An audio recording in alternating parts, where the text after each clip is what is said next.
Hello everyone, I am Ravi Jain. आज हम correspondent banking and NRI accounts का पार्ट 4 देखेंगे। अब तक हमने देखा कि एनआरआई लोग किस प्रकार के अकाउंट खोल सकते हैं, वो अपना पैसा कैसे मैनेज करेंगे, वो कौन से अकाउंट्स खोल सकते हैं इंडिया में जब वो एनआरआई है। जो लोग इंडिया से बाहर चले गया, वो एनआरआई बन गया, तो वो क्या कर सकता है, कौन कौन से टाइप के अकाउंट खोल सकता है।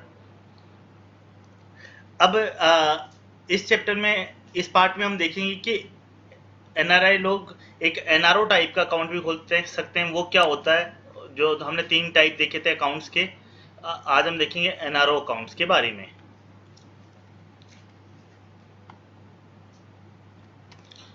तो जो एनआरओ अकाउंट होता है, उसका नाम है नॉन रेजिडेंट ऑर्डिनरी रूपी अकाउंट। कई बार एग्जाम में जब आप एग्जाम देंगे तो एक मार्क का क्वेश्चन ये भी आता है, इसका एक्सटेंशन करिए, ये भी कई बार क्वेश्चन आया हुआ है। तो नॉन रेजिडेंट ऑर्डिनरी रूपी अकाउंट, पहले वाला जो अकाउंट था एनआरई, उसका था नॉन रेजिडेंट एक्सटर्नल रूपी अकाउंट। इसमें आप जो इसके एनआरई और एनआरओ का जो मेजर डिफरेंस है, वो इसमें यहाँ वर्ड है ऑर्डिनरी, और जो एनआरई होता है उसमें जो वर्ड आता है वो आता है एक्सटर्नल। उसका मतलब होता था, एक्सटर्नल रूपी का मतलब क्या है कि उसमें बाहर से पैसा आएगा। एक्सटर्नल का मतलब बाहर से पैसा आएगा, जो हमारा फॉरेन इनकम है, फॉरेन वाली जो पार्ट है वो आएगा, इनवार्ड रेमिटेंस होगा इंडिया में, वो ही अलाउ होता था। और इस ऑर्डिनरी में मतलब ये सामान्य है, इसमें एनआरआई खोलेगा तो बाहर से भी आएगा, मतलब एक्सटर्नल प्लस जो इंटरनल जो है, मतलब बाहर से भी आएगा और इंडिया से भी आएगा। तो ये एनआरओ अकाउंट ऐसा अकाउंट है जिसमें कोई भी व्यक्ति जब एनआरआई बनता है, कोई भी व्यक्ति जब जो एनआरआई कौन बनता है, जो इंडिया का कोई पर्सन है, मान लो कि बाहर जॉब के लिए गया, तो वो एनआरआई बनेगा। तब वो एनआरआई बनेगा तो वो उसमें जब, तो उसमें क्या होगा कि ऐसा तो नहीं है कि उसकी पहले की सारी इनकम आने बंद हो जाएगी। मान लो उसकी कोई रेंट हो, कोई उसकी एलआईसी मैच्योरिटीज हो, कोई और दूसरा इन्वेस्टमेंट उसने किया हुआ, उससे जो इनकम आ रही है। पर वो जब रेजिडेंट था, वो इनकम कौन सी है, जब वो रेजिडेंट था, तो resident income plus non resident income,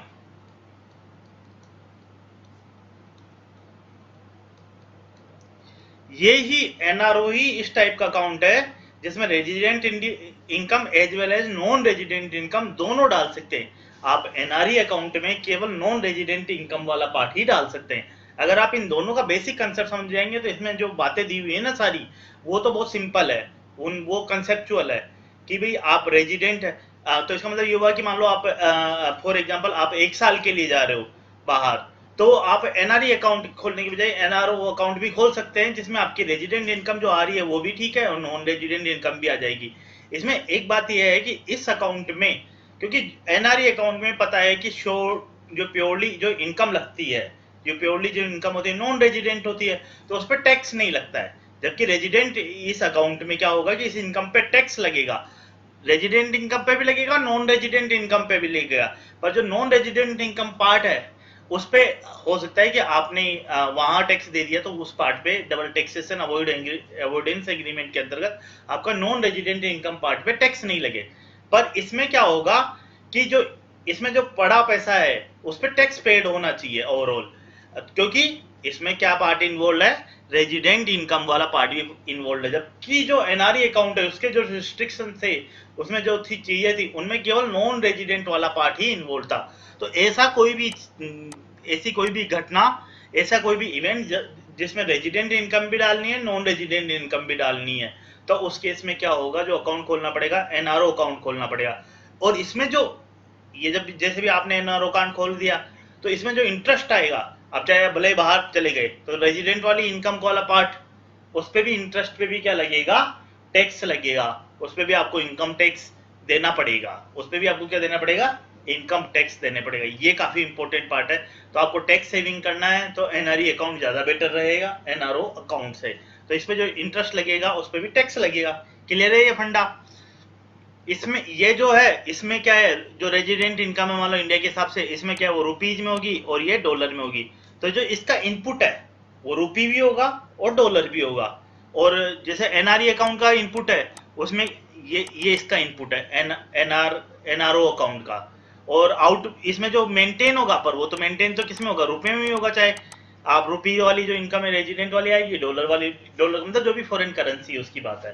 कोई भी कन्वर्टिबल फॉरेन करेंसी अलाउ करते हैं बैंक, जनरली क्या बोलते हैं बैंक, कन्वर्टिबल फॉरेन करेंसी, जो इजीली कन्वर्ट हो जाती है।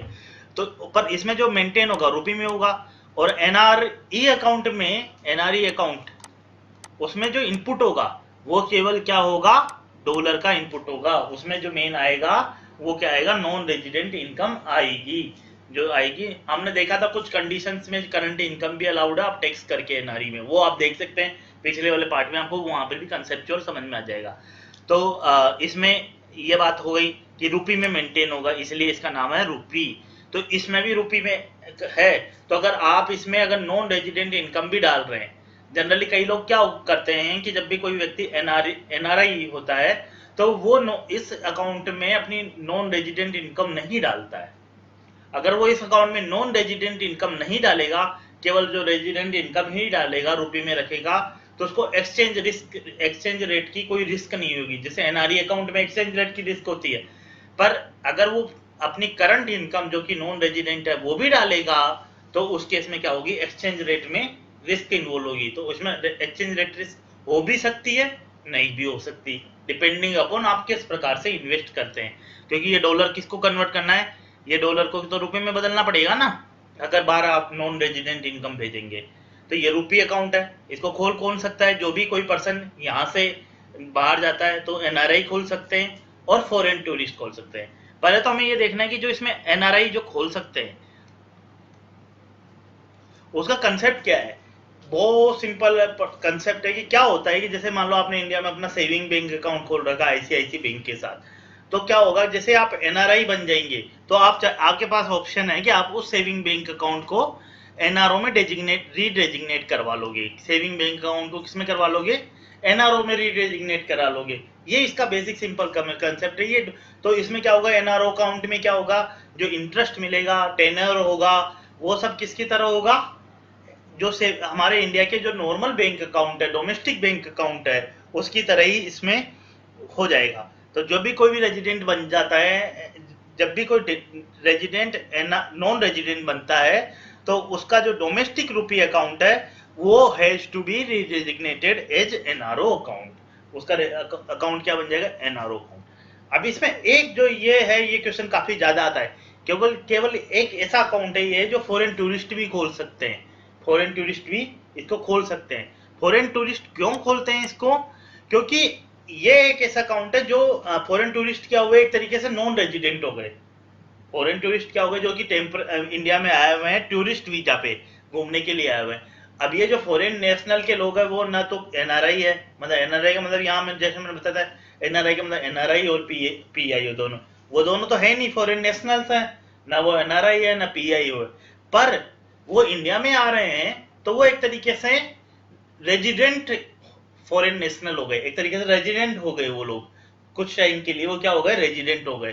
तो उसमें क्या हो गया कि रेजिडेंट होंगे, यहाँ पर इंडिया में रहेंगे, जब भी वो इंडिया में रहेंगे तो रेजिडेंट होंगे तो वो क्या होता है, फॉरेन टूरिस्ट आए तो उनको क्या होता है, एनआरओ अकाउंट खोलने की ऑप्शन होती है। क्योंकि उसमें कैसे होगा, वो कैसे खोलते हैं एनआरओ अकाउंट, जब भी फॉरेन टूरिस्ट आते हैं इंडिया में तो वो एनआरओ अकाउंट खोलने के लिए सबसे पहले तो वो लोग क्या करते हैं कि अपने वहां से जो भी पैसे लेके आए, उन जैसे फॉरेन करेंसी लाए उसके रुपए में बदलवा के एनआरओ अकाउंट खुलवा लेते हैं, या वहां से पैसे डायरेक्ट यहाँ पर भेज के उनका कोई भी अकाउंट से इसमें अकाउंट में ट्रांसफर करके ये एनआरओ अकाउंट खुलवा सकते हैं।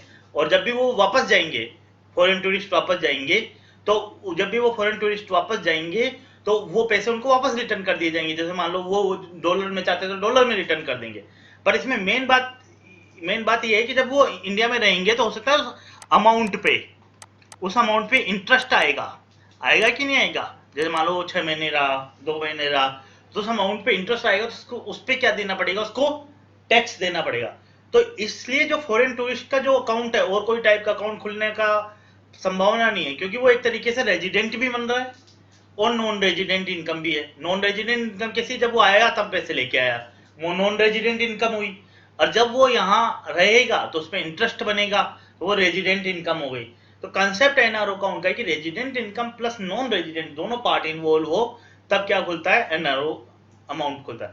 और जब भी कोई एनआरआई अपना या जो फॉरेन टूरिस्ट कोई भी अकाउंट खोलता है तो उसमें क्या होना चाहिए, सबसे पहले कोई भी जैसे मान लो डोमेस्टिक अकाउंट है उसको भी एनआरओ तब बनाते हैं, उसमें क्या होना चाहिए, रेजिडेंट तो हो गया पर उसके साथ साथ एक फ्रेश रेमिटेंस आना चाहिए। जैसे मान लो कोई पर्सन बाहर जा रहा है अपना घूमने के लिए, कोई भी पर्सन मान लो एम्प्लॉयमेंट के पर्पज से बाहर जा रहा है तो वो उसको सबसे पहले एक फ्रेश रेमिटेंस भेजना पड़ेगा, बाहर से वो पैसे भेजेगा तब जाके उसके एनआरआई तब जाके उसके जो सेविंग बैंक अकाउंट है उसको किस में बदलेंगे, एनआरओ अकाउंट, या तो बाहर से भेजे या किसी दूसरे एनआरई अकाउंट से पैसे भेज दे। एनआरई अकाउंट से तो पैसे आ रहे हैं जो बाहर से आ रहे हैं, एनआरओ अकाउंट से पैसे भेज दे, एफसीएनआर से अकाउंट से पैसे भेज दे। एफसीएनआर क्या है, एनआरई अकाउंट के इक्विवेलेंट ही है, बस एफसीएनआर अकाउंट में जो पैसे हैं वो फॉरेन करेंसी में मेंटेन होते हैं, अदरवाइज एनआरई अकाउंट की तरह उसमें भी केवल बाहर से आने वाले पैसे ही रहते हैं। ठीक है, तो जब भी एनआरओ अकाउंट खोलना है तो एक बार आपको फ्रेश रेमिटेंस भेजना पड़ेगा। ऐसे ही जैसे फॉरेन टूरिस्ट खोलेगा ना अकाउंट तो उसको ऐसा नहीं कि वो मतलब इंडियन रुपीज को उसमें डालना है, उसको बाहर से पैसे डालने हैं डॉलर में, उसको बाहर से, या वो अपने साथ फॉरेन करेंसी लेके आया तो बैंक को बोल दे कि यार ये डॉलर है, इसका मेरा एनआरओ अकाउंट खोल दो। ये क्लियर है यहाँ तक कंसेप्ट बिल्कुल एक एक। इसमें अब हमारा जो एक और कंसेप्ट ये है कि ये जो बेसिक कंसेप्ट मैं आपको बताना चाह रहा हूँ कि ये जो एक तो टैक्स वाली बात हमें समझ में आ गई, इसमें दूसरी बात ये कि इसमें से जो पैसे बाहर जा सकते हैं तो इसमें मेन कंसेप्ट ये है कि जो रेजिडेंट वाला पार्ट है वो तो बाहर नहीं जाना चाहिए, ठीक है। और मतलब आइडिया ये है कि नॉन रेजिडेंट वाला जो पार्ट अगर मान लो करंट आ रही है इनकम वो वापस जा सकती है, कोई प्रॉब्लम नहीं है, क्योंकि एनआरई में भी वापस जा सकती थी। तो इसमें एक लिमिटेशन बनाई हुई है जो एनआरई, ये जो एनआरओ अकाउंट है इसमें ये लिमिटेशन बनाई हुई है कि एक साल में, एक फाइनेंशियल ईयर में यूएसडी $1 मिलियन, यूएसडी 1 मिलियन मतलब $1 million, 1 million US dollar, 1 million US dollar से ज्यादा आप वापस नहीं भेज सकते। ये एक नियम सिंपल सा बना रखा है। और ये जैसे फॉरेन टूरिस्ट आया तो वो भी वापस जैसे जाएगा तो उसके मान लो पैसे है तो उसको भी एक कंडीशन ध्यान रखनी पड़ेगी कि भाई उसके अकाउंट में $1 मिलियन से पैसे ज्यादा नहीं हो जाए। और फॉरेन टूरिस्ट जब भी आता है ना तो उसकी एक और कंडीशन होती है, वो ये कंडीशन होती है कि भाई उसको सारे पैसे वापस मिल जाएंगे जो बैलेंस बचेगा, पर उसका जो अकाउंट है ना वो 6 महीने से ज्यादा का नहीं होना चाहिए। Account should not be maintain for a period not account should be maintain account has been maintain for a period not exceeding 6 months. ठीक है, इसमें अकाउंट में क्या होना चाहिए, 6 मंथ से ज्यादा का अकाउंट नहीं होना चाहिए फॉरेन टूरिस्ट का। दूसरी है तब तो उसको पैसे वापस मिलेंगे। दूसरा ये है कि उसमें कहीं और सोर्सेज से फंड नहीं आने चाहिए, उसमें कोई और सोर्सेज से फंड नहीं आने चाहिए। फॉरेन टूरिस्ट इंडिया में आ रहा है और कुछ गड़बड़ गलत काम कर रहा है वो नहीं अलाउड है। ठीक है, ये हमारे हो गया। वही एनआरई अकाउंट की तरह ये सेविंग खोल लो, आप करंट खोल लो, आरडी खोल लो और एफडी खोल लो, कोई प्रॉब्लम नहीं। जैसे उसमें वही से जैसे एनआरई अकाउंट है उसकी तरह आप जॉइंट अकाउंट खोल सकते हो 2 एनआरआई मिलके, या आप अपने रेजिडेंट रिलेटिव के साथ खोल सकते हो जॉइंट अकाउंट, फॉर्मर और सर्वाइवर बेसिस पे रेजिडेंट और क्लोज रिलेटिव के साथ ये एनआरओ अकाउंट खोल सकते। आपके रेजिडेंट रिलेटिव को चेकबुक मिल जाएगा, क्रेडिट कार्ड मिल जाए, वो डेबिट कार्ड मिल जाएगा, रेजिडेंट रिलेटिव को भी चेकबुक या डेबिट कार्ड मिल जाएगा।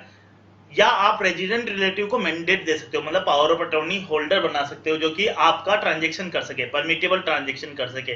कि मतलब आप क्या कर सकोगे कि लोकल पेमेंट करना हो तो वो आप इससे कर सकते हो, क्योंकि रेजिडेंट इनकम लोकल इनकम है, इससे बाहर पैसे ले जाने में प्रॉब्लम है। पर इंडिया में आप इसको लोकल पेमेंट है वो बिल्कुल अलाउड है, कोई प्रॉब्लम नहीं है। तो वो रेजिडेंट जो वाला जो रिलेटिव है आपका वो ये काम कर सकता है, पावर ऑफ अटॉर्नी होल्डर है। इसमें आप नॉमिनी भी नॉमिनेट कर सकते हो, वो कोई इश्यू है ही नहीं। ठीक है, अब इसमें एक चीज और इम्पोर्टेंट है कि जो फॉरेन टूरिस्ट आते हैं ना तो उसके बारे में हम एक चीज और देखेंगे कि जो जैसे फॉरेन टूरिस्ट है उनके लिए ये अकाउंट खोल सकते हैं। अब इसमें क्या होता है कि वैसे तो फॉरेन टूरिस्ट ठीक है, पर बांग्लादेश और जो पाकिस्तान की कंपनियां हैं और बांग्लादेश और पाकिस्तान के लोग उनको भी एनआरओ अकाउंट खोलने की परमिशन है, वो भी खोल सकते हैं। पर वो कैसे खोल सकते हैं हम आगे देखेंगे, ठीक है। ये हमने देख लिया। इसमें क्या क्या रेमिटेंस है। Inward remittance from outside India obviously allowed है। नॉन रेजिडेंट इनकम हो गई, वो तुम्हारे लिए वेलकम है, आओ आओ।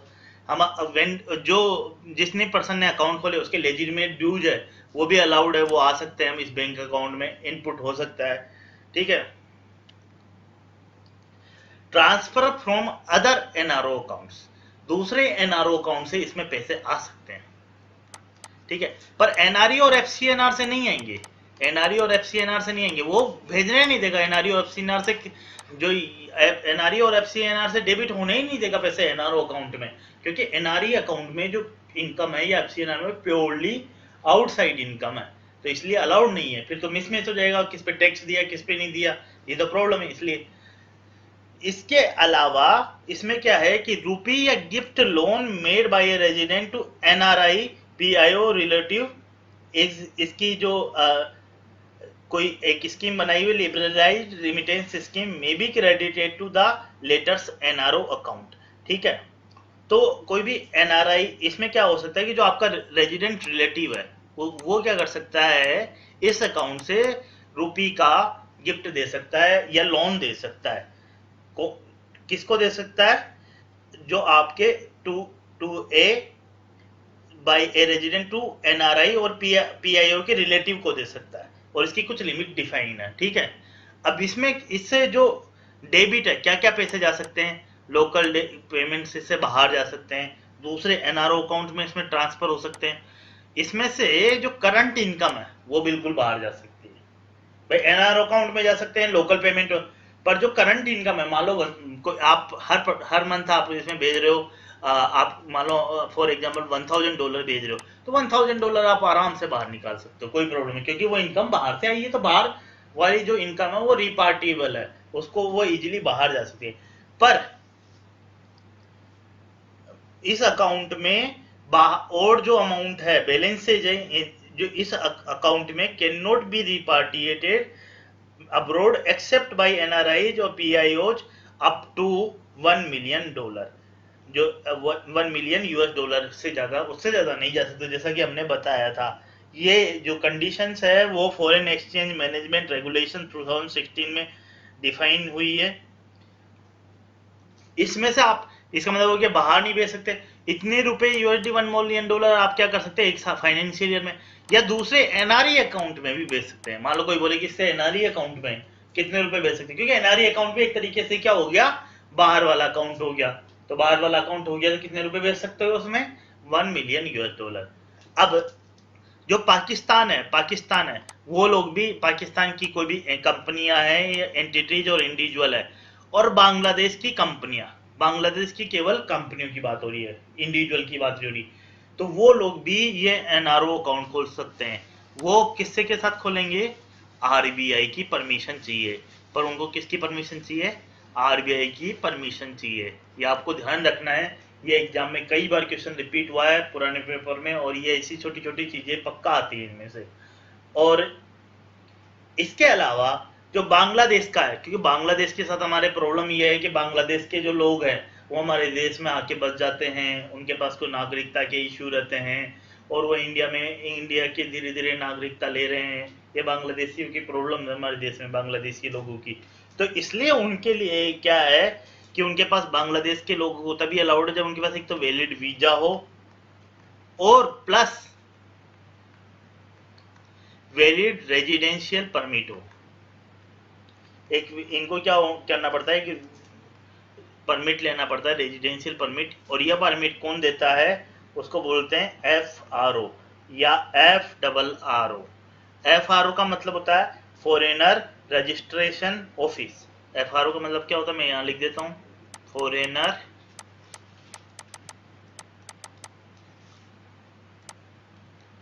रजिस्ट्रेशन ऑफिस या फॉरेनर रीजनल रजिस्ट्रेशन ऑफिस, जो भी कंसर्न्ड है उसके उनको इनमें क्या करना पड़ता है, मतलब एक परमिट लेना पड़ता है, ठीक है। ये इसके क्या है, मतलब ये जो एनआरओ अकाउंट उसकी बात है। जैसे मान लो कि अब कोई रेजिडेंट है इंडिया का, जो कि नॉन रेजिडेंट बनता है तो उसका जो एग्जिस्टिंग अकाउंट है तुरंत एनआरओ में बदलना चाहिए, रूल ये है। जैसे और दूसरा क्या है कि जैसे ही एनआरओ पर्सन वापस आ जाएगा तो उसको जो एनआरओ अकाउंट है उसको क्या वापस रेजिडेंट अकाउंट बना देंगे। जब भी वो वापस आएगा तो उसके लिए उसके वापस नॉर्मल जो उसका सेविंग अकाउंट उसमें कन्वर्ट कर सकते हैं। तो आपको ये सारे कंसेप्ट इसके एनआरओ अकाउंट के समझ में आ गए होंगे। इसी के बेस पे एग्जाम में क्वेश्चन आएंगे और पक्का इनमें से क्वेश्चन आएंगे। तो आप ये सारे कंसेप्ट एक बार और रिवीजन कर जाइए एग्जाम के टाइम में, और आप बेसिक कंसेप्ट समझ लेंगे तो आप एग्जाम में, आप ये मत सोचिए कि मैं सारा याद करके चला जाऊंगा, ऐसा कुछ नहीं। एग्जाम आपका क्या है, ऑब्जेक्टिव पेपर है, सीआईबी का हो या जेआईबी का। दूसरा एग्जाम में क्या है कि भाई एग्जाम का जो ऐसा नहीं है कि भाई एग्जाम में वो बहुत ज़्यादा डिफिकल्ट क्वेश्चन बना रहे। एग्जाम का एग्जाम इस इंस्टीट्यूट का पर्पज है कि ज़्यादा से ज़्यादा लोग पास हो, इसीलिए उन्होंने बहुत कम क्राइटेरिया मार्क्स का रखा है, नेगेटिव मार्किंग भी नहीं है। तो अगर आपके पास ऑप्शंस होंगे तो आप ऑप्शन देख के भी सोच सकते हैं कि भाई क्या आंसर्स है, क्या आंसर हो सकता है। आपको बेसिक कंसेप्ट अगर एनआरओ अकाउंट का क्लियर रहेगा तो आप क्लियर कर पाएंगे इसी क्वेश्चन। तो अगर आपको ये हमारा समझ में आया हो, पसंद आया हो, तो आप ये चैनल को जरूर सब्सक्राइब करिए, क्योंकि इसमें हम आगे धीरे धीरे सारे वीडियो डालते जा रहे हैं जहाँ पर हम कंसेप्चुअल तरीके से हर चीज़ को समझेंगे। और आप लोगों के साथ इस चैनल को शेयर भी करिए। Thank you very much.